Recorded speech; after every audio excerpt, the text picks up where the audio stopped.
The harvest is plentiful, but the laborers are few.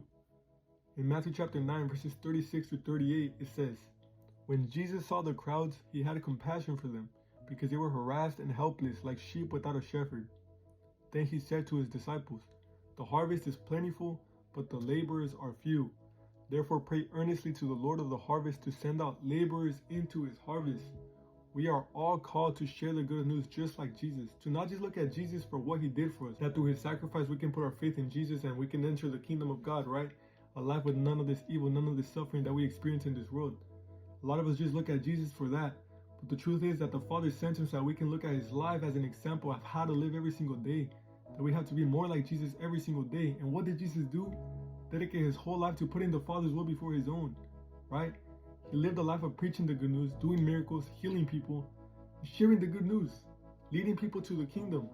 The harvest is plentiful. The kingdom is at hand for everybody around us, everybody. You know how many people walk this world right now and how many people have not received the good news just yet, or maybe just don't understand it? The truth is that you and me are called to be laborers of that harvest.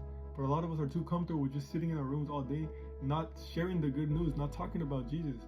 And the truth is we're called to do that, to be more like Jesus every single day. Because Jesus, more than just a sacrifice, he came to be an example for you and me. So we can learn to live more like Jesus, to put the Father's will before our own, because there's nothing greater in this life than to put the Father's will first. I mean, you can try to live a life without God, and you can try to live a life with God, and you'll see the difference. The life with God is much better, man. You're called to be the light of the world, the salt of the earth. Share those good news, man. Talk about Jesus. God bless you guys, man. I love you guys so much, but the Lord loves you guys so much more. And God bless you guys, man.